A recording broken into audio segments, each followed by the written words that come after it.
Okay, I think we're good to go. All right, so today, well, this evening, I'll be taking you through GenAI, generative AI, and its role in data analysis, right? Pros and cons. And I'll also go through a case study with you. So let's get things started. I'm going to share my screen. I'm going to switch my camera off. And if you can't see my screen, just let me know. So give me a second.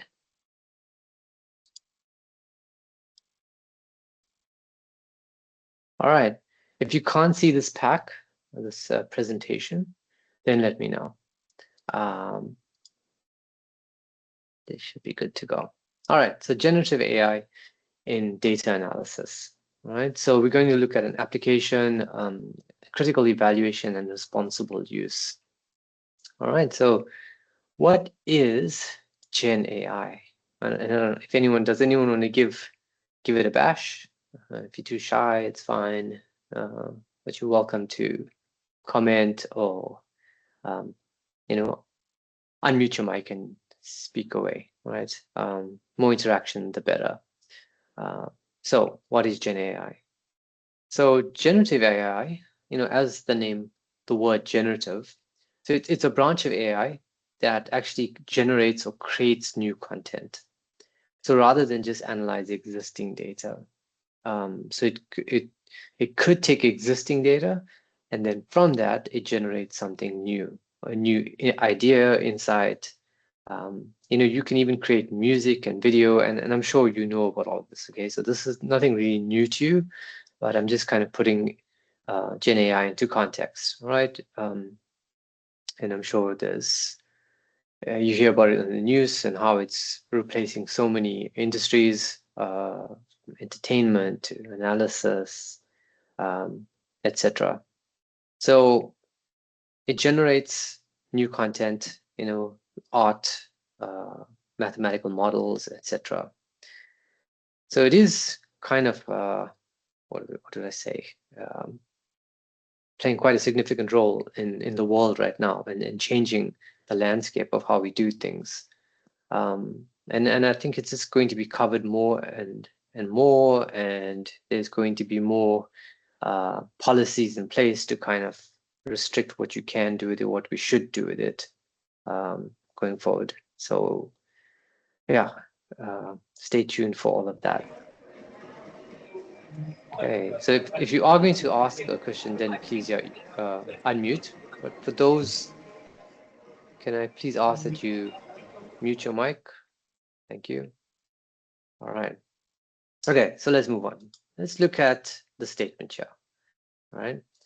The statement here that I'm going to draw your attention to, it says segment B has a churn rate of 22.5%. Okay, so firstly, let's just assume there's two segments, right? Segment A and segment B, and they can be anything. So if you want some sort of idea of what it could be, let's say segment B it could be customers that are over the age of 35, and then segment A would be customers that are under the age of 35, right? As an example. And what do we mean by churn rate? Now, churn rate is quite an important measure in the industry, right? It's basically the percentage of clients or customers that you had that have switched over to another supplier, competitor, etc.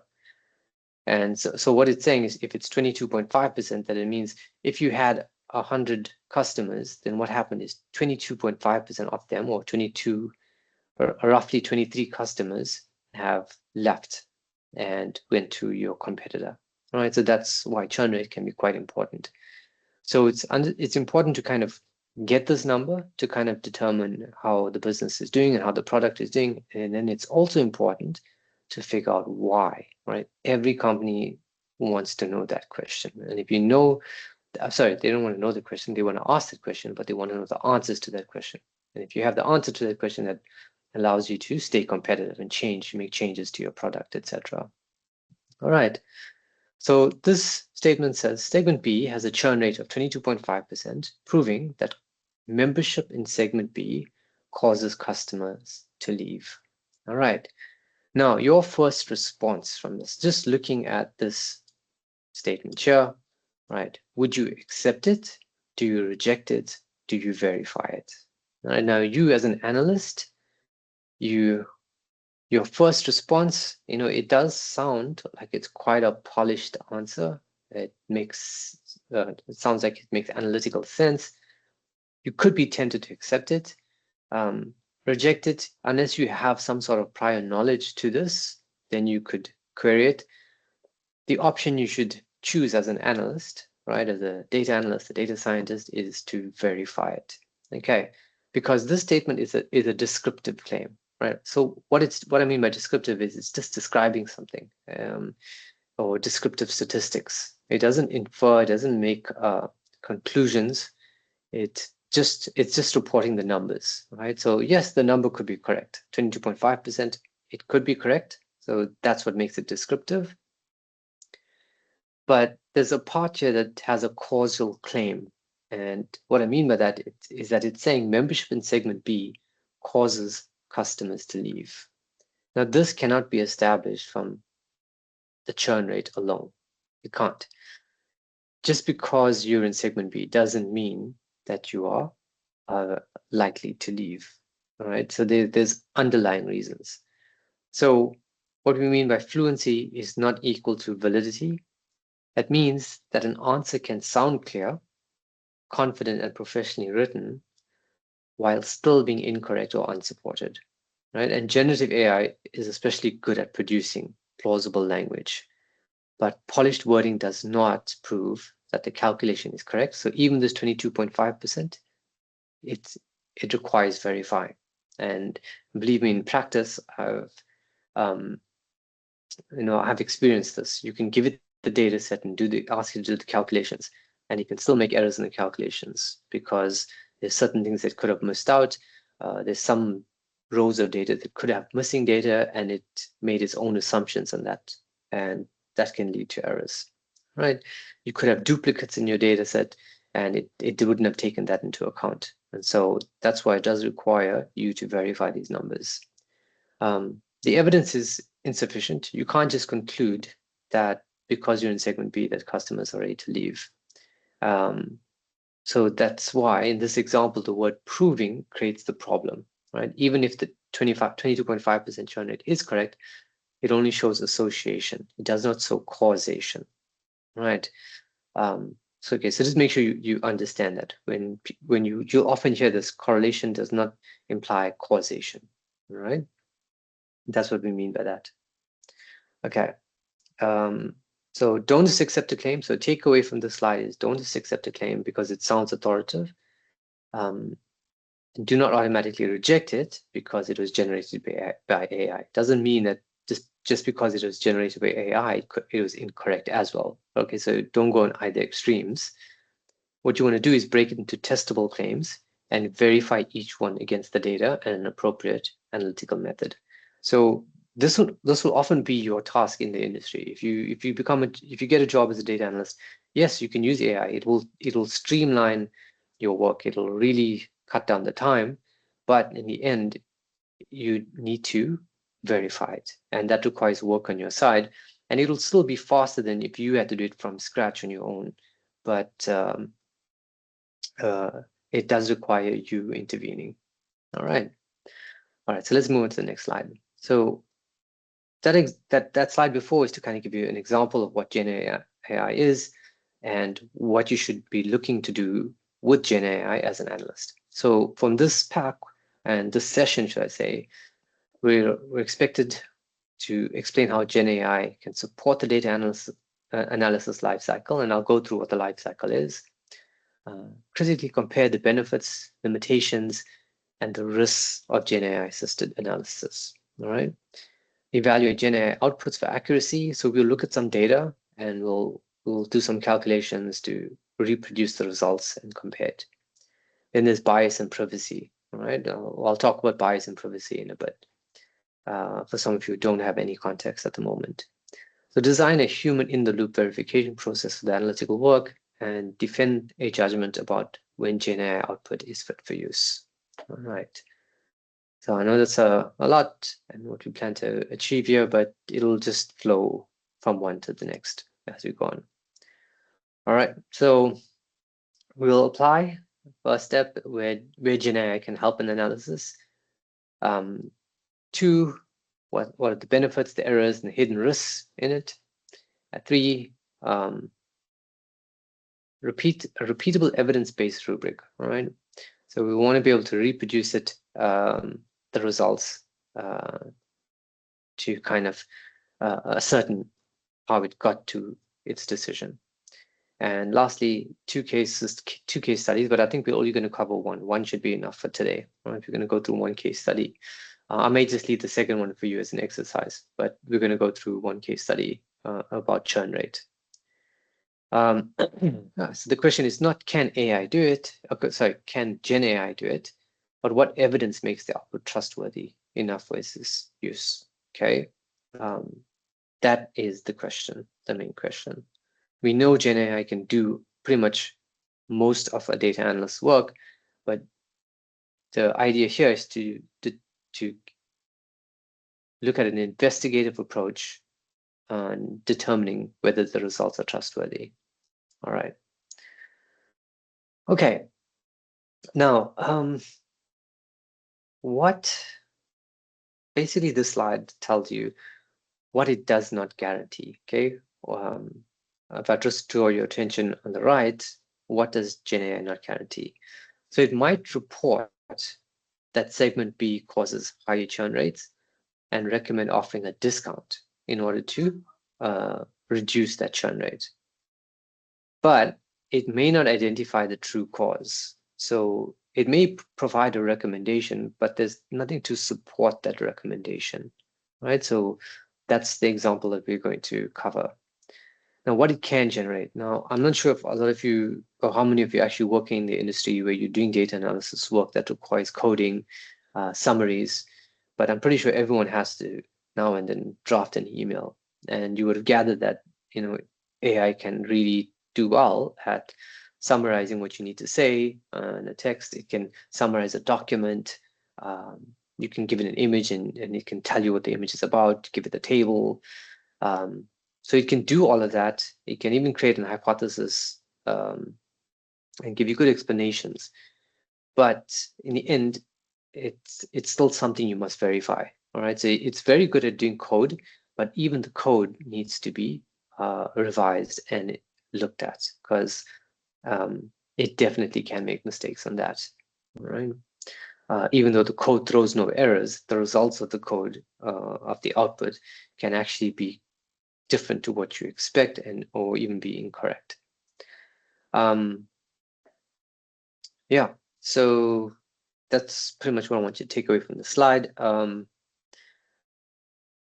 I talk about hypothesis, what I mean is a theory. So I'm not sure how many of you have a statistics background, but we're actually going to cover a bit of statistics, I think in either next week or the week after, right? So that's part of learning unit 3, I believe, right? So we're going to do maths and stats, and in that you'll come across hypothesis testing, and basically that's just a theory, and how do you prove that theory using data?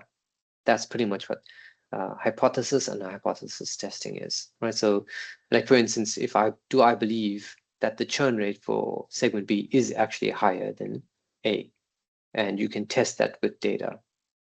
Okay, so we'll come to that example when we get to the statistic part. Okay. All right, let's move to the next one. Okay, now slide 6. So here, this is the analytical lifestyle that I was speaking about earlier. All right, so the first step in the life cycle is the frame. And what that is, it's the question. What is the question you want to test? What is the hypothesis? Like the example I gave you is the churn rate for segment B higher than A?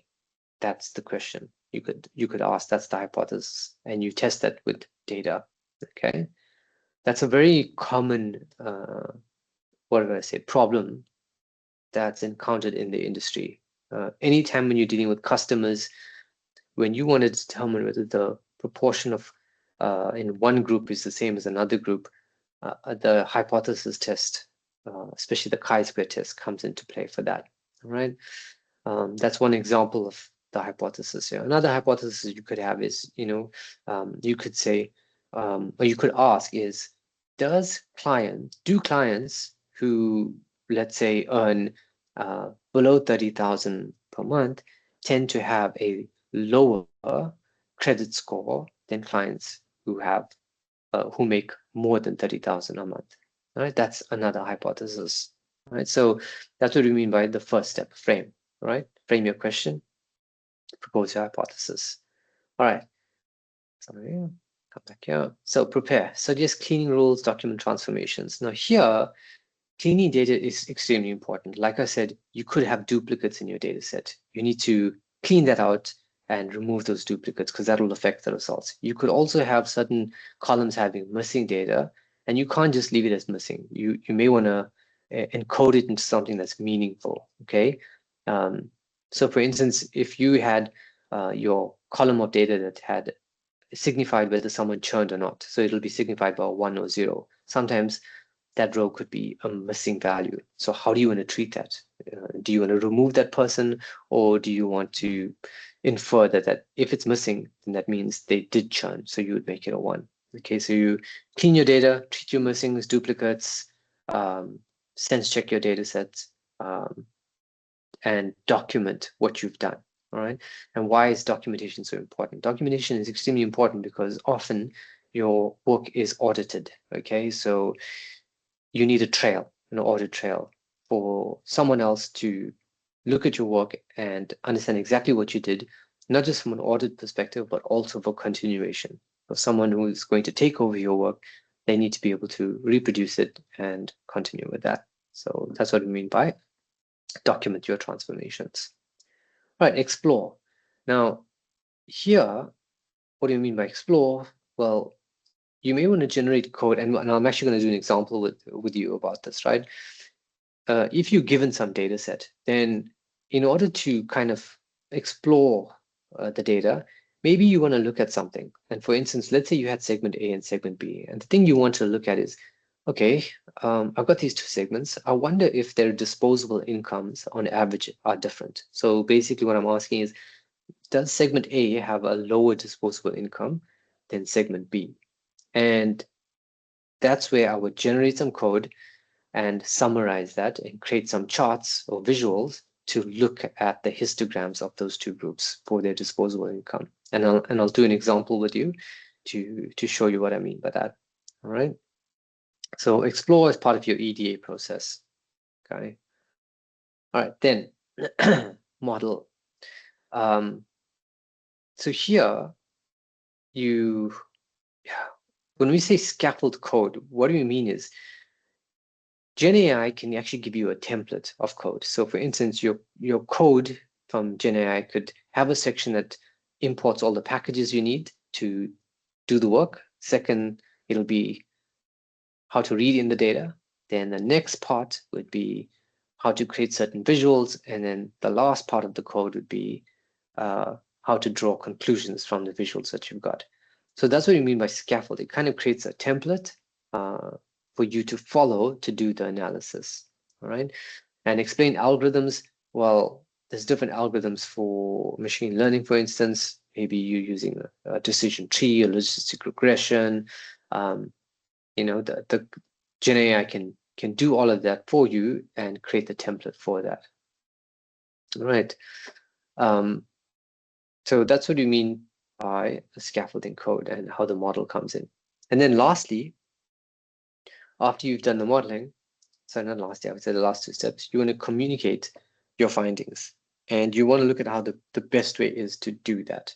And GenAI can help you draft a conclusion from that and merge all your visuals that you created in the steps before to create a great narrative to communicate to stakeholders, right? So if your stakeholders were interested in, tell us about segment A and segment B, and also if there's a difference, can you figure out why there's a difference in the churn rate? So that would be part of your summary and your communication to the stakeholders. All right. And then the last part is monitor, which is produce test cases and documentation. All right. So document your code, the whole process, your findings, your results. And when you say produce test cases, what you could do is maybe you've done all the analysis, but you still need some further investigation into this. So you know that segment B has a higher churn rate, but you're not entirely convinced as to the reason why. So what you could do is perform a controlled experiment where you don't take the entire population, but you take subgroups, a small group of the population of segment A, people that represent segment A. So you could say maybe 400 people. I'm just thumb-sucking numbers here just to give an example, right?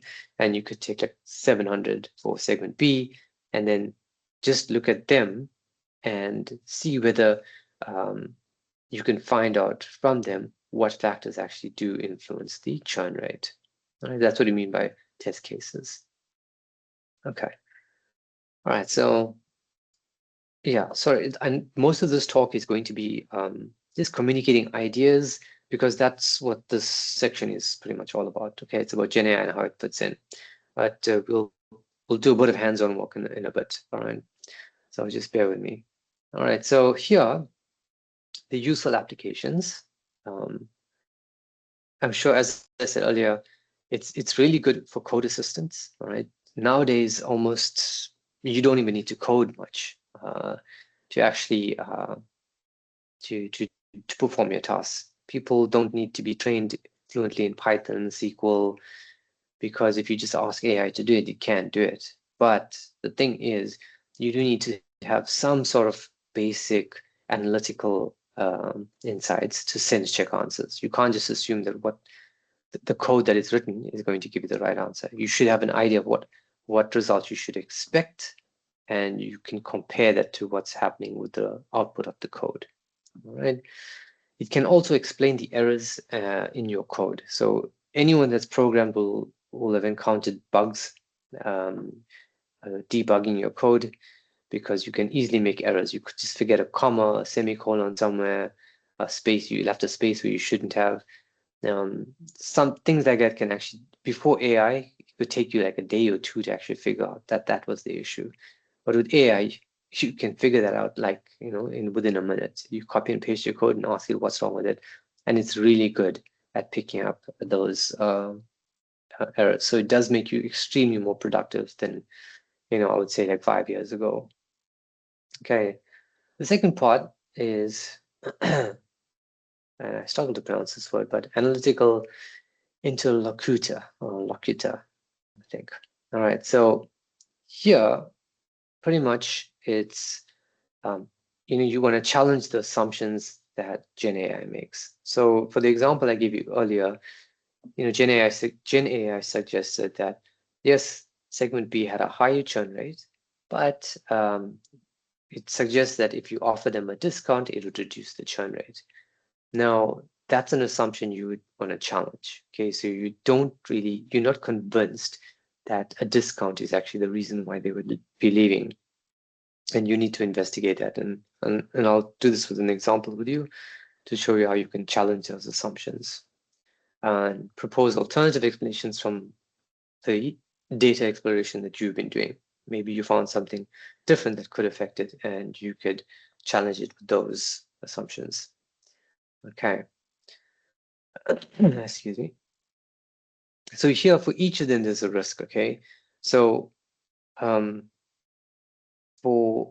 the first one, even though the syntax for the code could be correct and there's no errors when you run the code, but the method it's using to actually do the analysis could be wrong. So for instance, it could be using a specific statistical test, but that statistical test is based on certain assumptions, which has not been met by the data.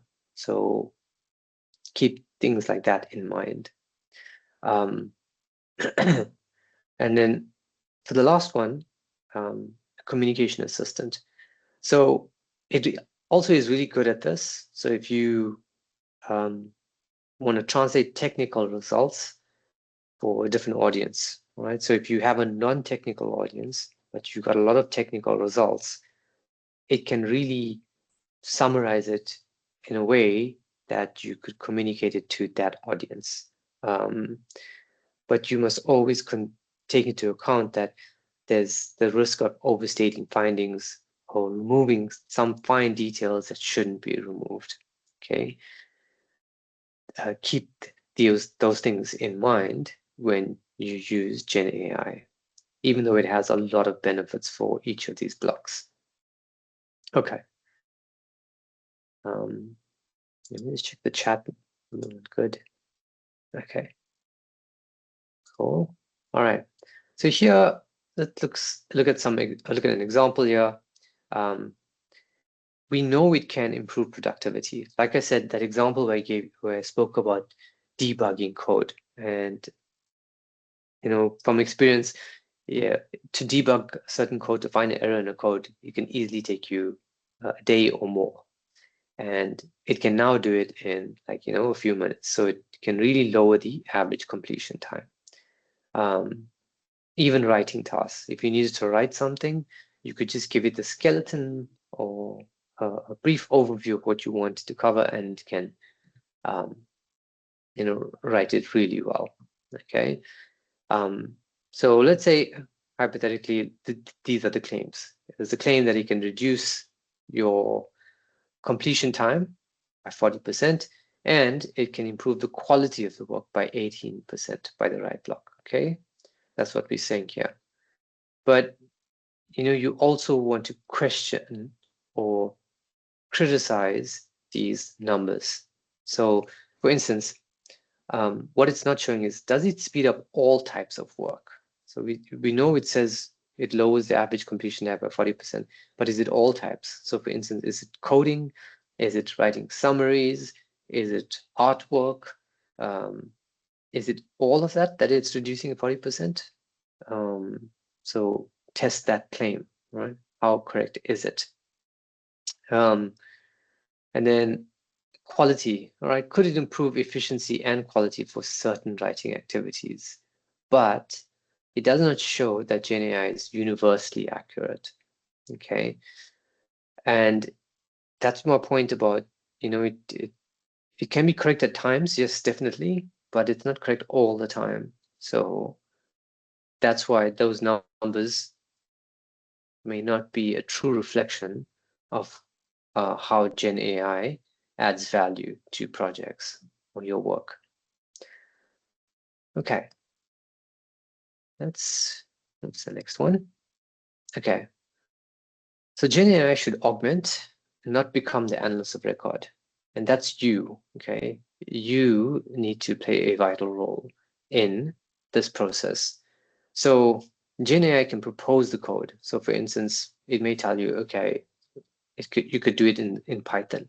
But in the end of the day, it needs to be your call, because you also need to consider how safe is it using that software. Python is an open source software, but SAS, say you work for a certain company, your company would prohibit you from using Python, right? You have to use their in-house software. So you may be restricted to maybe SAS, for instance, or what they use. There could be also other requirements, because for the business, maybe for continuation, they need to do it in maybe R, right? And if you can't just let GenAI dictate what code it uses, all right?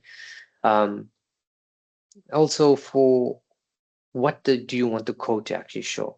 Do you want it to, what are you trying to test? So to frame the question, right, in the first step of your data analysis lifecycle. And then how do you actually want to kind of answer that question statistically? Do you want to just show percentages between the two segments, or do you want to do a chi-square test? That's also important in your first step. So that's why I mentioned that on the right for your method of choice. All right, interpretations, verify the interpretations, okay? GenAI will interpret it, but you still need to verify it, and you need to check the calculations to make sure you get back to the same numbers it produced. All right, questions, it can propose certain questions for your answering the question, or deep diving and finding insights to your data set, but you need to question the ethical judgments of that. So for instance, when I say privacy, for instance, you may not be able to, you should not, in most cases, have people's names and ID numbers in your data set. Those should be confidential for one. Maybe you need to remove variables like gender and race. Those should not be in the analysis, okay, because it creates a unfair bias, and there's ethical considerations for that. And then GenAI can do a draft, and don't let that draft always be the final product. It's just a draft. You need to verify it, go through it, and then look at whether the conclusions it provided are plausible and it's supported by the data. Okay. Okay, so that's what you mean by that. All right, so let's move on to the next one. Okay, so here it's pretty much straightforward. Okay, we know that AI speeds up our work. All right, access to code, to data sets, and it can be done iteratively. You just got to keep asking different questions, and it can, produce these iterations very quickly to your liking. So it's efficient, drafts code very quickly, can summarize documents. I think pretty much all of us actually have done this, right? It has access to technical concepts and code. So if you ask AI about pretty much any statistical tests, anything you can think of in a textbook, it already knows about it, right? So whereas if you had to go and do it, you'd actually have to read through it, understand it, etc. Whereas AI has this knowledge database, and it can do it. And you could even tell it, this is the kind of problem I have, what kind of statistical test does it advise? And it can, very quickly throw that out. But you do need to look at that statistical test and determine, is it correct in using it? So in the end, yes, it narrowed down your search, but you still need to go and verify it. Don't just assume that, for instance, a normal distribution could be used in the data set, for instance, as an example. You need to check the data set and verify that it is normally distributed before you start doing any statistical analysis on it. That makes the assumption that the data is normally distributed. Okay. Iteration, fast comparison of alternative approaches and explanations. So what I mean by that is basically, say you wanted to plot a histogram of segment A and segment B, basically a histogram of their disposable income for those groups. Now it did the plots. It gave you a plot for the distribution of income for segment A in one plot, and it gave you the distribution of income for segment B in another plot. And then you looked at it and you realize, okay, wait, hold on. I want this plot to be on a single plot, and I want you to overlay this to histograms so I can look at them side by side. Now, if you, before AI, you would have to actually go and rewrite the code to actually go and do it. But now you can just prompt AI to say, hold on second thought, I want to do this. And the next iteration to accomplish that is done very quickly. So that's what we mean by that. You can do fast comparisons, etc. And scaffolding, okay, I explained that earlier. It's pretty much like a template of the code. You don't have to be an expert programmer now. With this, it can actually really help you follow good coding practices to accomplish your task. All right, and communication. Technical material to stakeholder needs. So exactly what I mentioned earlier. If you've got a non-technical audience, but you've got a lot of technical work, it can help you structure it in a way for that audience. All right, so here I'll spend a bit more time than the previous slide, talking about here the disadvantages. So confabulation, all right. So it's plausible but false facts, citations or interpretations. So at times, yes, it can actually provide incorrect citations. So it might give you a reference and it might seem like the reference is correct, but you should go and verify that reference. You should actually, if it's citing a paper, go and read that paper to see if it actually aligns with what you were trying to say, because that there's plenty of times where that actually doesn't even align. All right, so be aware of that, especially if any of you are going to do publishing work, etc., or writing thesis. Know that and keep that in mind. All right. Another example, what I mean by that confabulation is, the percent difference between segment A and segment B, right? So maybe the churn rate for segment A is 19%, the churn rate for segment B is 20%.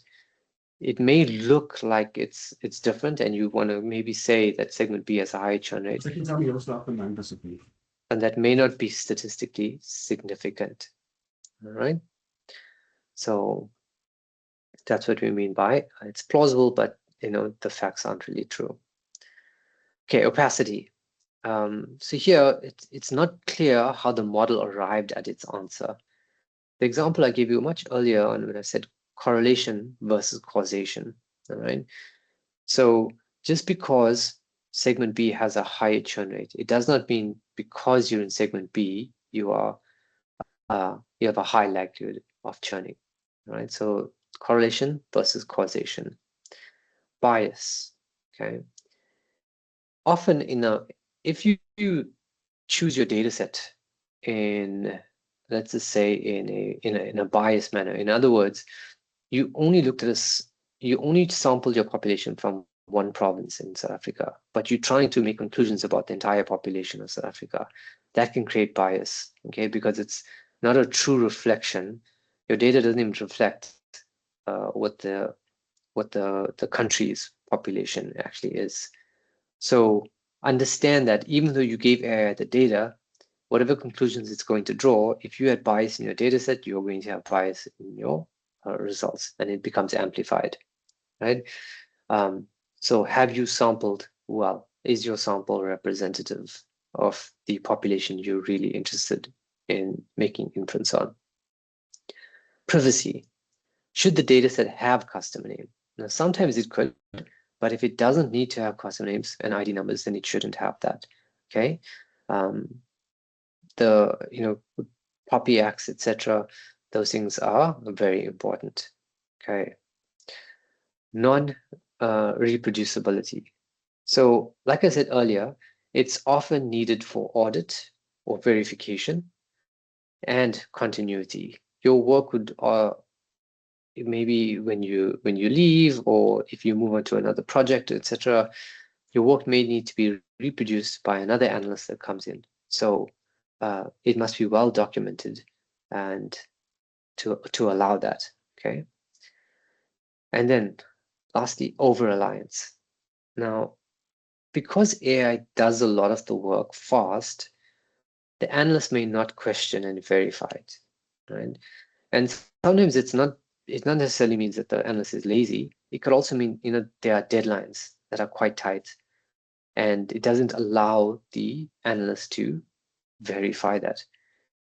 Now that can be a big problem, and there's a danger in that. Okay, so when you do use AI, you have to account in that time frame a part of the time or time management for verifying the results. Okay, don't just get the results from AI and then quickly publish it.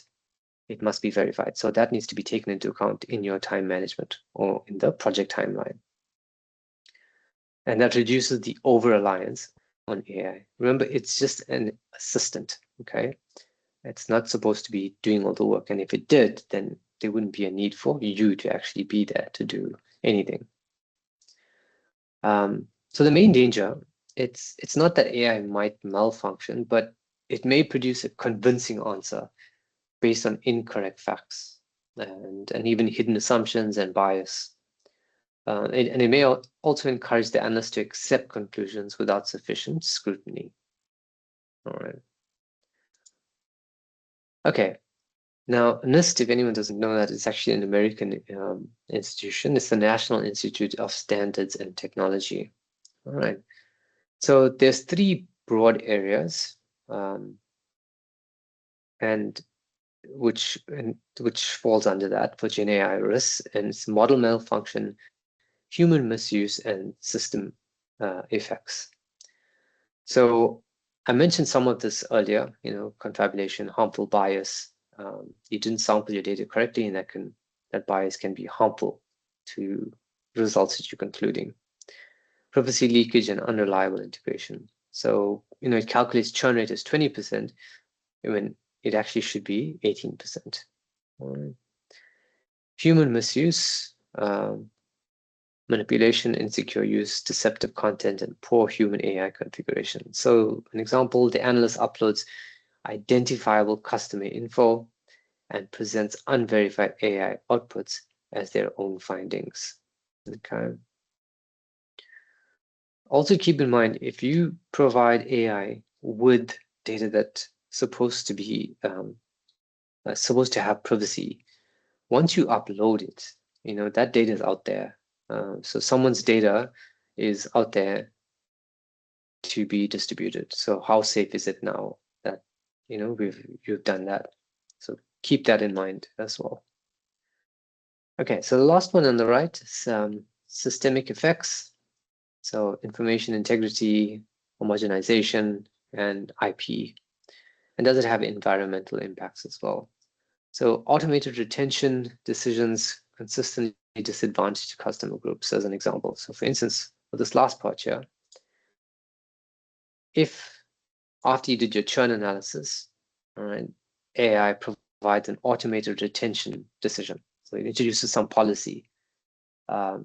But now, because of that policy, so say that policy would say, focus more on clients in this area. And so what happens because of that, it's always going to neglect clients in another area. And that creates a disadvantage, right? And access to that product. Okay, so that's what we mean by that. So risk depends on the context. It's always problem specific. If you're in the medical field, think about the results that comes from this test. It may signal that certain behavior causes a risk to your health and a certain health risk, and that result could be false, and by you publishing that can have significant effects. Or it could suggest that certain treatments are effective for an illness when in fact it isn't.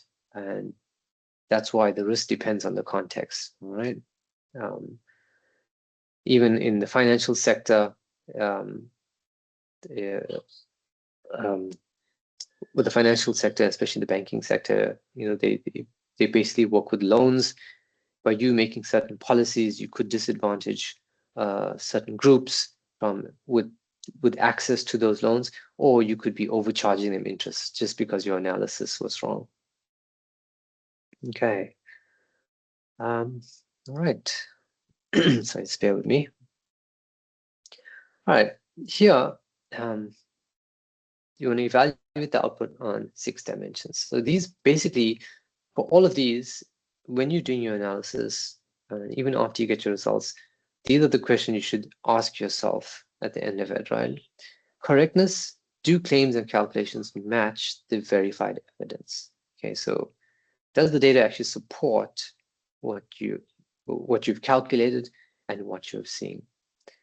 And also use your intuition. Sometimes the data could be telling you something, but from your intuition, you should question it. So for instance, let's just say, customers who take, let's say, high loan amounts tend to not default on their loans, right?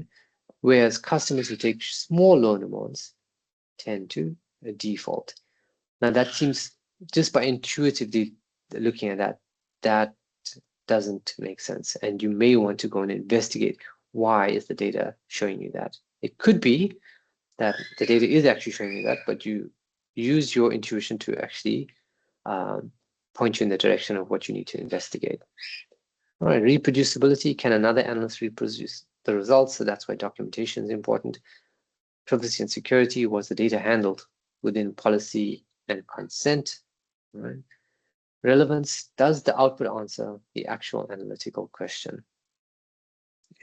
Bias and fairness. Who may be disadvantaged or given an unfair advantage and excluded based on these results and findings? And the usefulness. Is the output actionable and appropriate? Caveats. All right. Can you do something with the results, basically? Has it added value to your project? All right, the next slide. So here, in your verification process, which we're going to get into in a bit, very, very soon, verification turns generated prose into auditable analysis. So the first step, decompose. So separate your output into testable claims. So for instance, if we're saying that segment B has a churn rate of 22.5%, then let's separate segment B's data and let's go and test whether that churn rate is actually accurate. Right. Trace, link each claim to data, code, or source. So whatever it claims, it must be backed up by data. Right? It should not just be an opinion and subjective. And it's up to you to find that link to the data. Recalculate it independently, verify numbers and the logic. Right? So that kind of ties in with step 1, but you put more hands-on in the third step and doing the work. 4, stress tests. Now, what do you mean by that? Well, here, changing the assumptions, the inputs, to see if conclusions remain valid. So does that recommendation still make sense if customers in segment B have a higher disposable income? In other words, it suggests that we give them a discount, but if segment B has a very high disposable income relative to segment A, then would that discount really matter a lot to them? Maybe, maybe not.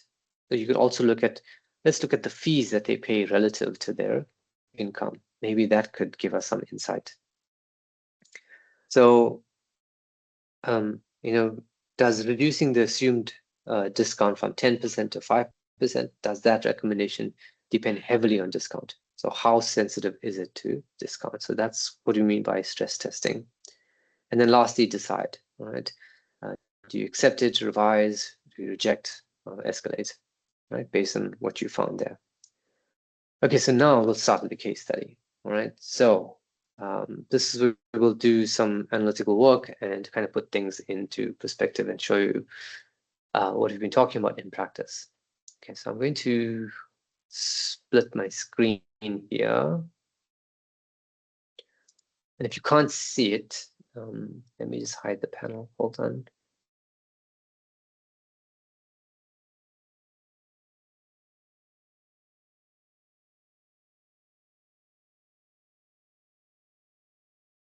Oops.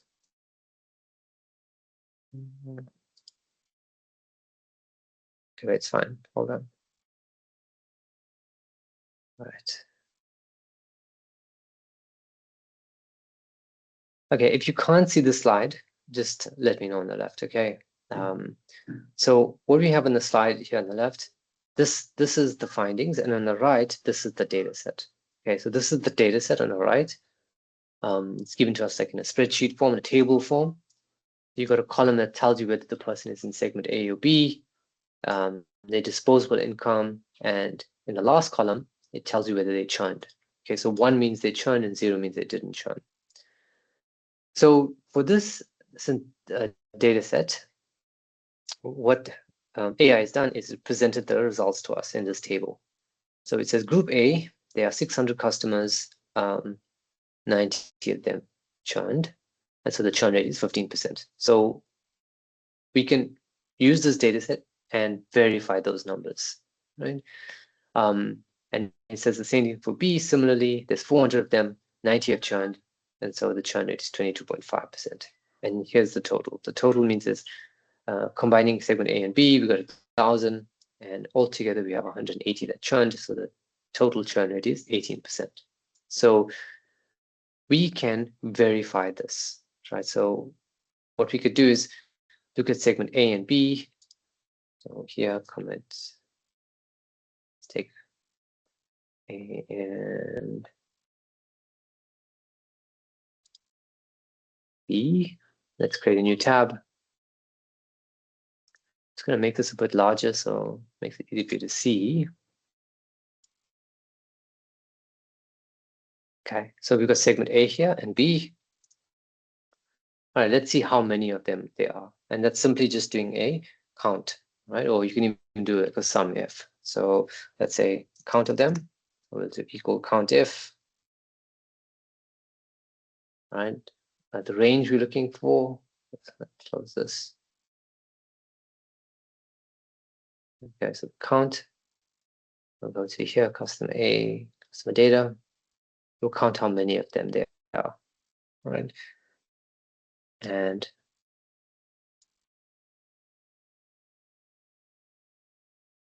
let's see. There we go. There's 600 for segment A. Let's do the same for segment B. There's 400 of them. Okay, so we can see that the number of customers is correct. And then churned would be the exact the same thing. Here we're looking at whether they're in A, and we are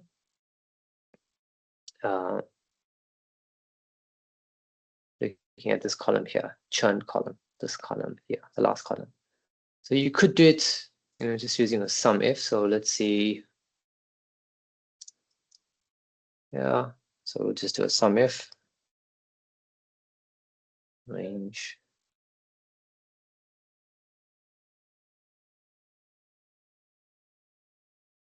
Yeah.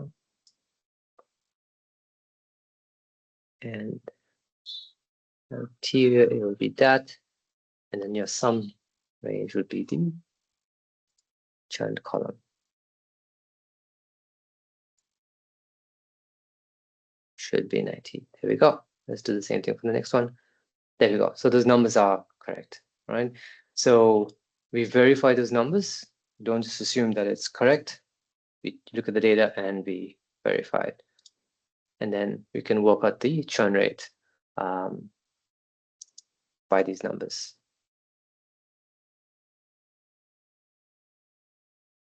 And so the churn rate is simply just dividing the number of people that churned by the total number of people. 15%. And 23. So let's just make it one decimal. There we go. Okay, so we can confirm that those numbers are correct. So that's a very, very simple example of how you would verify the data. Look at what it's claiming, and so you can confirm it. So your task here, audit the generated answer. That's what we've done. Okay. All right, now let's look at this next slide and read this text. I'm going to make this a bit larger here. Okay. So it says, here's the generated answer, and it mixes facts, errors, and overreach. So let's look at what it concluded here, right? So it said overall churn rate is 20%. Right. So firstly, it says overall the churn rate is 20%. But if we look at our analysis, our overall churn rate, if you look at it, and I'll draw your attention to it here, that's the total. In other words, that's your overall. That is not 20%. So that statement there is correct. I mean, that statement is incorrect. Okay, so that number there is wrong. Okay, segment B is the main cause of churn rate because its rate is 22.5%. Now, be wary of this statement here. Okay, we know that the churn rate is 22.5%. Okay, so yes, it is correct. The number is correct, but it goes on to say that it is the main cause of churn, and that is not correct. That's an example of what we mean by causal and correlation. That is the number, and that's a descriptive claim, but it does not mean that that is the cause of the churn rate. Okay. The next part says the company should offer every segment B customer a 25% discount. And this will reduce churn by approximately 7.5 percentage points. Okay, so this part here, there is no evidence to support that a discount would reduce the churn rate. So here's some further analysis. And I'm not sure how deep into Python you've gone already, but this is kind of like a very simple overview of it, right? So I'm going to explore the data, right, with Python and do some visuals to kind of show you how I can test whether maybe discounts would affect the churn rate. And I'll actually ask you this question after looking at this data. So just to give you an idea, it's the same data set, all right, that I'm that I'm pulling in from Excel. So there's your customer ID. It tells you which segment they're in. Sorry, let me just write it here so you can see it. Do we have that here? All right, so it's the same data set I was talking about. Okay, it tells you a segment. It also gives you their disposable income for that person. How long they had the product for, the contract type, the monthly fees, etc. Right? So you could see one of the columns is disposable income. Now, if it's saying that a discount would reduce churn rate, then one thing I would test is, okay, a discount would affect someone who's price sensitive, all right? And I expect the clients that have a lower disposable income, right, low money to spend, they would be very sensitive if you gave them a discount. Like, they would go to another competitor who gave them a lower price, basically. That's my intuitive reasoning, all right? And you can challenge that. So what I want to do is, okay, let me look at segment B and let me look at segment A and look at their income. And let's see how it's distributed. So that's what I've done here. If you look at this visual, the orange histogram is segment B. And I'm looking at their disposable income. Now, what this chart is telling me, right? It's telling me that the orange histogram is shifted to the right. That means it's shifted to a higher disposable income versus segment A. So what's happening is that segment A, who has a lower churn rate, that means they have a less likely chance of leaving, they have a lower disposable income. So I expect them to be more sensitive to price. So just based on disposable income, I'm not convinced that a discount would encourage them to stay. Maybe there's another angle that I should look at. So maybe segment B is paying higher fees relative to their to segment A. I actually showed you the wrong histogram. I'm sorry. This is disposable income. Sorry, my bad. But it's the same takeaway point. It's the same takeaway because it's still showing that the orange histogram is shifted to the right, and what do you call this? Segment A shifted to the left. Okay, so it's just the same conclusion. So what I'm going to do now is I'm going to look at their fees. So if you look at the data set right in the bottom, you'll see one of the columns or data that's given to us is their fee. So what I want to do is I want to look at the fees relative to their income as a percentage. So for instance, if I make 10,000 Rand and my fee is 100 Rand, right, then 100 of 10,000, what would it be? 1%, I think. I think so, 1%. So I'm only paying 1% of my income for a fee. But someone else, they're paying a lower fee than me. They're paying 50 Rand. So I'm paying 100 Rand for fees, they're paying 50 Rand. However, their monthly income could be 2,500 Rand. Now, 50 Rand of 2,500 Rand, percentage-wise, it's different, all right? The percentage is actually more important than actually the amount. So I'm going to create another column in the table, and I'm going to call it your fees relative to your income. And all that is I'm taking your fees and I'm dividing it by your disposable income. So I'll be left with a percent. And let me plot that histogram. And let's see if segment B are paying higher fees relative to their income. So looking at this visual, all right, this is my question now to you. Just looking at this visual here, right? This is your fees relative to your income, and you can look at the legend, look at the visual. Do you believe, does this support that a discount would be enough to reduce the churn rate for segment B? And I'm finishing up the session now. That's my question to you. And I'm asking you this because this is the kind of questions and analysis that you will be doing. So you'd have to do this analysis, and you'd have to make this, do this interpretations. And part of your work in the industry is to actually figure out what you could use to actually test these claims, these hypotheses.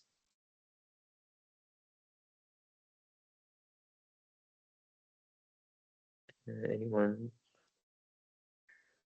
Let's see.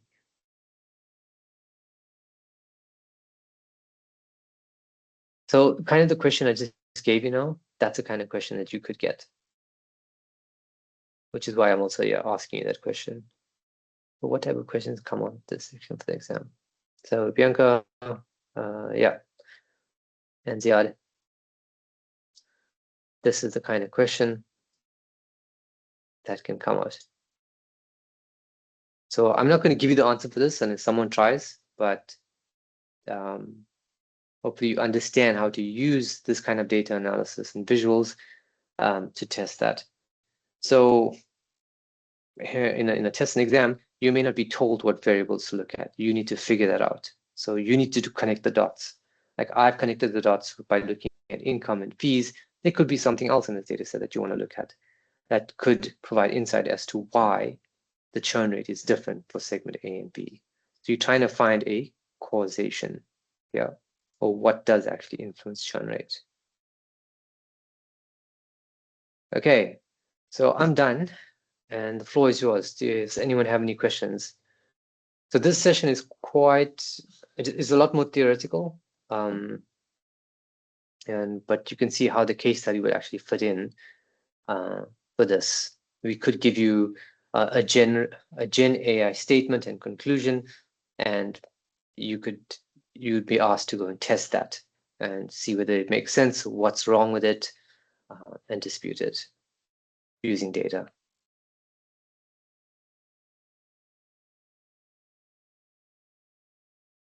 Oh. Well, look, even if you don't have any questions now, feel free to, you can just drop me a mail. Happy to assist.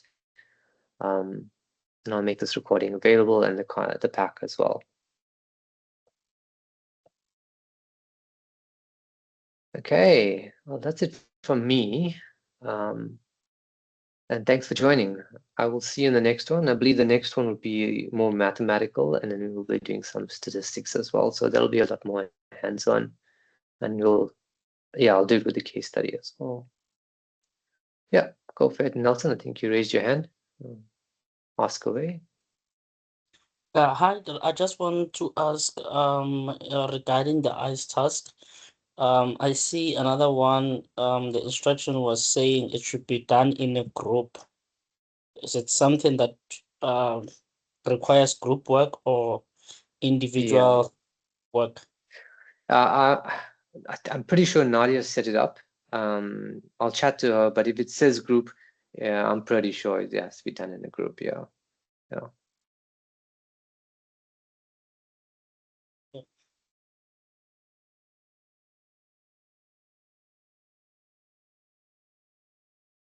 All right, everyone. Thanks for joining. I appreciate your time, and we will chat soon. Thank you. Thank you. Thank you. Thank you. Cheers. Thank you. Bye-bye.